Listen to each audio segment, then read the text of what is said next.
પાપરે સડીને પોકારે છે, એના પાપ બહાર આવી રહ્યા છે। અંદરો અંદરનો જે એમનો વિખવાદ છે, ક્યાંક ભ્રષ્ટાચાર થઈ રહ્યો છે અને એમાં ભાગ બટાઈમાં વાંધો પડે છે અને ભાગ બટાઈનો જે વાંધો રહ્યો એ અત્યારે હાલ બજારમાં આવી ગયો છે।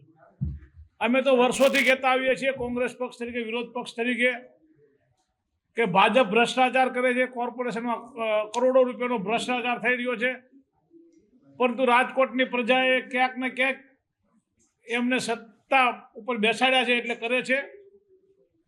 અમારો સીધો સવાલ એ છે કે રાજકોટના મેયર એક મહિલા હોય અને મહિલા જ્યારે પોતાની આપવીતી આજે દરેક મીડિયા સમક્ષ રજૂ કરી ત્યારે દુઃખની લાગણી અનુભવું છું અને વાત એ કરું છું કે રાજકોટના મેયરની પણ ક્યાંક ભૂલ છે।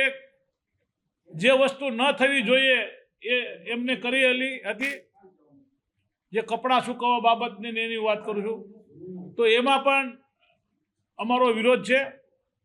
રાજકોટના સ્ટેન્ડિંગ કમિટીના ચેરમેને જાહેર કર્યું હતું કે કોર્પોરેશનના 10 વર્ષ પહેલાં અમે જે ઠરાવ કર્યો હતો એમાં 2 રૂપિયા એક કિલોમીટર ગાડી લઈ જવા માટેની છૂટ હતી। આનો ઠરાવ લીગલ કમિટીમાં થાય અને આજથી 9 વર્ષ પહેલાં એનો ઠરાવ થયો છે લીગલ કમિટીમાં 2 રૂપિયાનો ઠરાવ।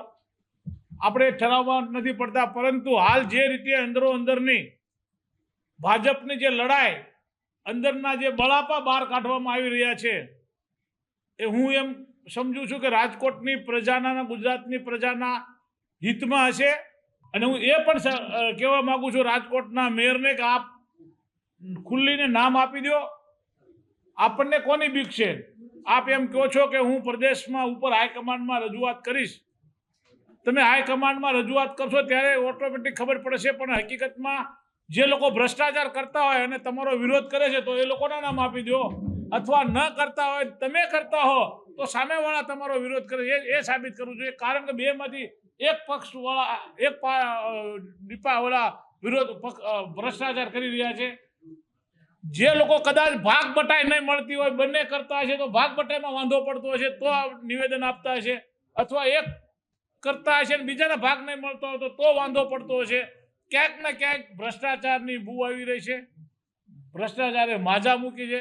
રાજકોટમાં અનેક ભ્રષ્ટાચારો થઈ રહ્યા છે, ગણાવી તો સવારથી સાંજ પડી જાય એટલો સમય હોય છે, પરંતુ રાજકોટની પ્રજાને ફરી એકવાર વિનંતી કરું છું, આ ચૂંટણીનું વર્ષ છે, ચૂંટણીના વર્ષમાં આપ લેખાજોખા કરી આવનારા સમયમાં બધાને સૌનું સ્થાન બતાવો એવી રાજકોટની પ્રજાને વિનંતી કરું છું।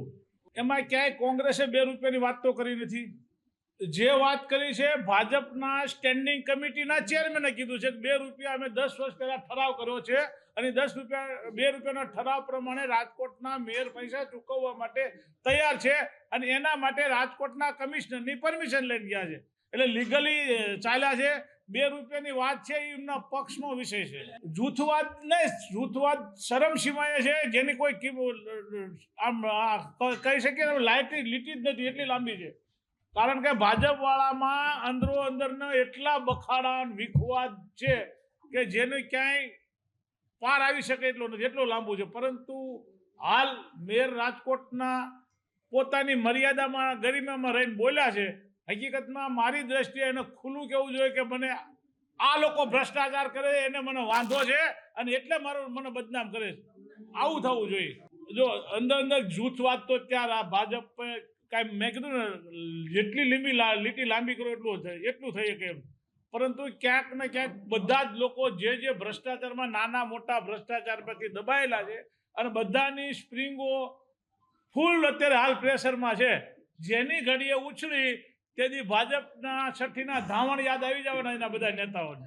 રાજકોટના પ્રથમ નાગરિક એ પણ આજે ટીવી માધ્યમ દ્વારા બોલવામાં આવ્યું છે, એ ગંભીર બાબત છે અને ભાજપે અત્યાર સુધી ભ્રષ્ટાચાર સિવાય કાંઈ કર્યું જ નથી।